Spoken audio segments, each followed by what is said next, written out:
So far in this series, we've spanned quite a few decades now looking at all kinds of different stuff about the evolution of the drum set. We've looked at double drumming, marching drumming, ragtime music, traps, and early jazz, New Orleans jazz. So now we're moving forward to 1919, just on the cusp of the 1920s. And as most of you know, the 1920s are often known as the Roaring Twenties, right?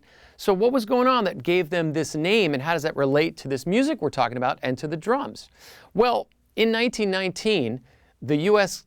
Congress passed a law called Prohibition, which meant that it prohibited people from manufacturing and transporting alcohol for drinking, because there was a lot of moralistic complaints that drinking was evil and let's get rid of this evil scourge on society. But usually, what happens when you tell someone that they can't do something, the first thing they're going to do is run right out and do as much of that as they can, right? So all of a sudden, drinking becomes the cool thing to do. But because it's illegal, it kind of goes underground. And so the 1920s is called the Jazz Age or the Roaring Twenties because everyone decided to go crazy and party it up.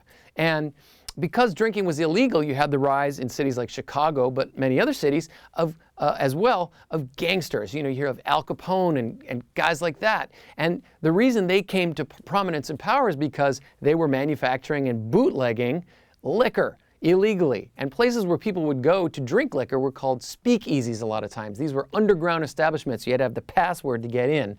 And when you'd go in, you could drink. And so what kind of music are you going to have at these places? Well, you're going to have jazz music, because jazz music was also underground, illegal. It had been, created and put forward. It was an African-American style. And of course, we lived in a very segregated nation at that time. And again, it was not upstanding to enjoy African-American music. So if you went to one of these speakeasies in the 20s, you'd see African-American jazz being played. You'd drink illegal liquor. It was very exciting. And of course, great dancing, and jazz was great music to dance to in this time period. And jazz is starting to evolve now. It's been around for maybe 10 years, and so the bands are getting a little more sophisticated. We're adding more horns, we're building bigger arrangements, and we start heading towards what was going to be called the big band. So check it out. Here's a little bit more about what 1920s Chicago-style jazz is all about.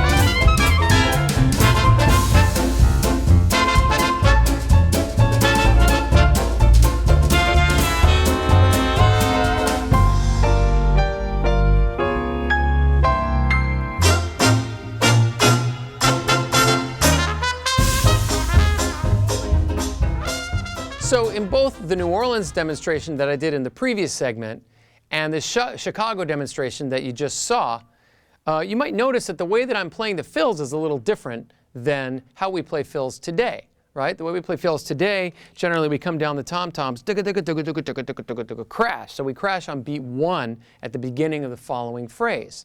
But the way I was playing here, we crashed on beat 4. So I'd be playing along 1, 2,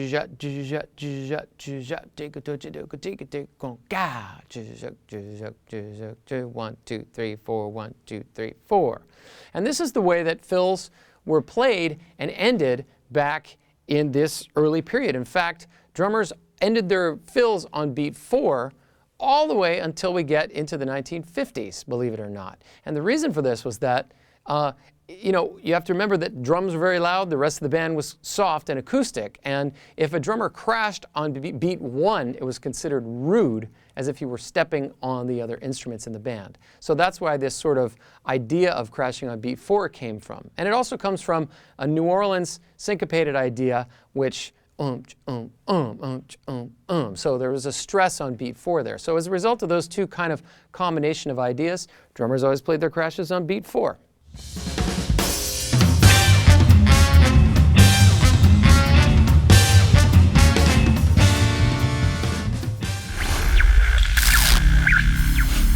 Who could tell me what made a drum set a drum set? the low boy, kick pedal, match grip, the sock cymbal. My name is Daniel Glass. I'm a drummer, author, and educator. In 1994, I joined a band called Royal Crown Revue. We were trying to figure out how to take the rebellious spirit of modern styles like punk and put it into big band and other roots music. We found out it was already there. I've been absorbed in this world ever since. I started researching the evolution of the drum set and the way that we play it. In the last dozen years, I've interviewed more than 60 different legendary drummers. I came to a startling conclusion. Perhaps more than any other instrument, the drum set is equipped to tell the story of America and American music. All of these immigrants coming from around the world brought their technology.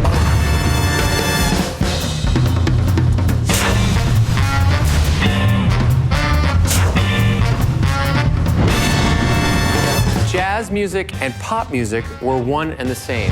You could dance to it.